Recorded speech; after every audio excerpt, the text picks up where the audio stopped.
Welcome back, everyone, to the Expert Witness Playbook. My name's Chris Woodruff. I am the host and interviewer, and you are? I'm Dr. Brian Woodruff. I'm a pediatric neurology expert witness. Yeah. So we're brothers. We're doing the podcast. This one is going to be kind of it launches off of the last episodes. So the last episode, if you haven't seen it, you should go back and see it. It's about what you have to do to start out being a witness, an expert witness. And it's the toolbox. Yeah. It's basically the starter kit. Yeah. So we talked about all that. But if you do go back and watch that, before you do that, go down and subscribe and give us a like on YouTube if you're watching this on YouTube. If you're listening to this on a podcast on Apple or Google or Spotify, give us a like on those platforms. Tell other people about us. Kind of tell us if we're doing a good job or if you want to see different information. So that's all I have to say for that. But this episode, we're going to dig into the CV. We're going to dig into the corporation incorporating yourself, and also fee schedules and the retention agreement. So what Brian said in the last episode, the 4 documents that you have to send to the lawyer or the law firm to get started. So Brian, well, there's 3 out of the 4. The three would be the CV, the fee schedule, and the W-9. The retention agreement is optional. I like it because it sets the groundwork. It sets the expectations. So and it also protects you.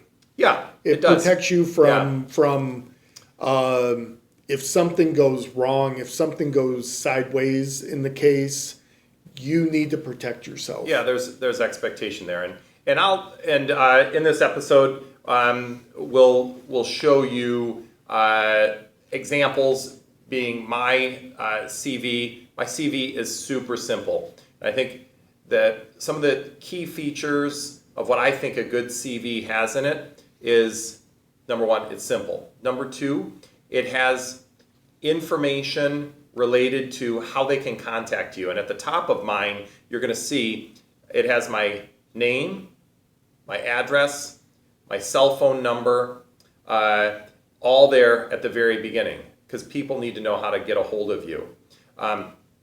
From there, some of the key features that people will have, they'll have your training, undergrad, medical school, residency, fellowship. That's all needs to be in there. They will have your job history of where you've been, especially for the last 10 years and where you are currently.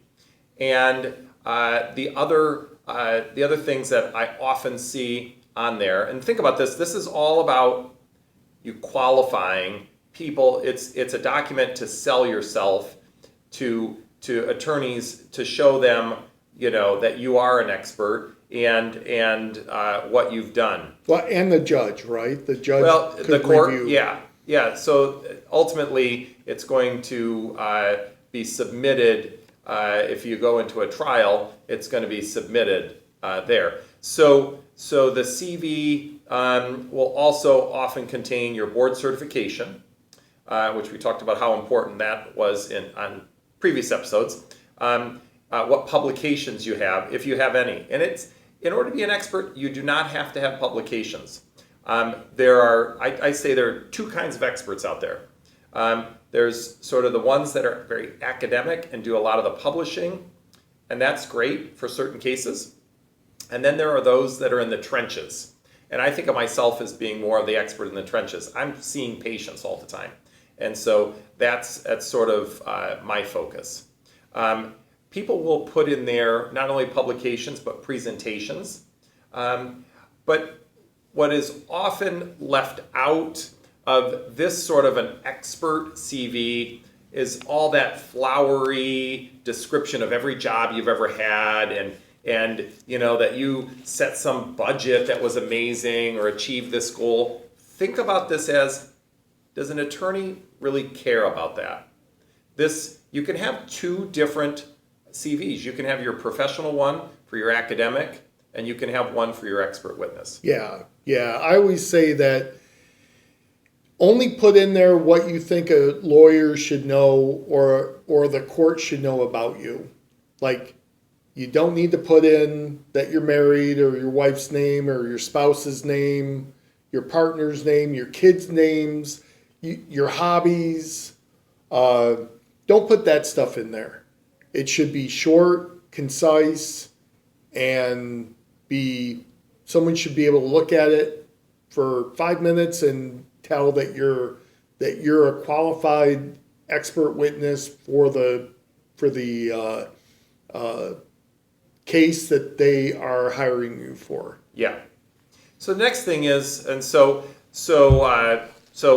you'll see my CV. Chris will post it, and it'll be up on the screen, and you can take a look at that. Next one is fee schedule. Mine is 1 page. It's a table. You'll be able to see it. I make it simple. Some people make it very complicated, where different things cost different things. I think it's bad. It makes you have. I want to get rid of that. We're going to start over. Just start over with the whole fee schedule. Yep. So the next thing, obviously, that is essential is a fee schedule. I keep mine really simple. It's in a 1-page table format that you're going to see. I charge the same hourly rate for every single thing that I do. I've done that from the beginning. There's not some difference where my time is the same, whether I am reviewing a case at trial or at a deposition. And so I think finding your fee and setting your fee. You can reach out to Seek, S-E-A-K. You can purchase from them. They have an expert witness survey of fees. So you can look in there and see if there is your specialty and what other people have been charging so to sort of get an idea of what your hourly rate that you may want to put it at. Yeah. So, and then the other document is your retention agreement. And and we talked about that in past episode. It's basically the contract. So it sets expectations for the law firm to know about you and also what you expect from the law firm. So it's there to protect you. Yeah. And in there, it outlines in more detail the fee schedule, cancellation, like if they cancel within a certain time, do they get a refund? Like how to get a hold of you. It's in detail. Mine is I've taken it also from Seek. I purchased it through there, and then I've reworked it with my attorney. So I'm not going to post mine because it is copyrighted through Seek, even though I have changed it. I think it would be important if you want. I would talk to an attorney, or at the very least, look at what Seek has and purchase something from them on that.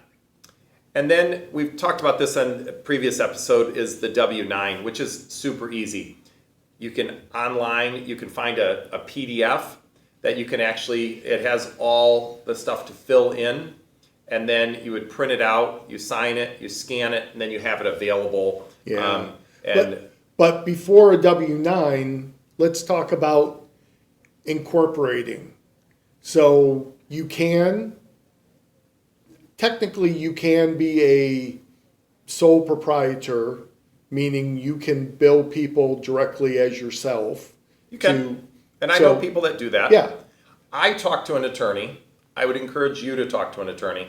We're going to keep this pretty short on this. The way it was explained to me is create, and it wasn't that expensive. It was a few $100s for an attorney to create a separate entity that was not tied in with my personal finances, that creates a buffer, creates a distance between me and through that you have a separate account, bank account, a separate account that the money goes in, and that also creates that separation and that buffer. But talk to your attorney about why that's important, about how that protects you, what entity makes most sense for your situation. So mine is, for example, I have Brian Woodruff, MD, PLC, and that's related to being a physician, a PLC related, and so let's leave it at that. Go talk to your attorney and get that in place, because it's money well spent. Yes, it is. And once you talk to your attorney, if they say, hey, go out and you can incorporate yourself, there's many online entities that will set up LLCs or S Corps or C Corps. But like I said, it's probably most important, talk to a lawyer and maybe even an accountant, just to know what the best practices are around kind of keeping that buffer between you and the corporation that you will be kind of represented as.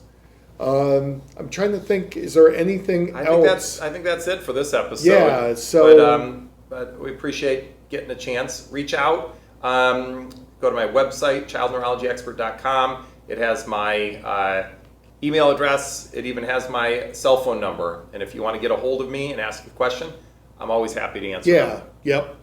And we'll see you next time.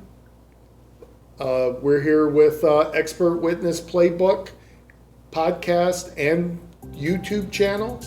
Okay. And go down and like us and subscribe and give us feedback.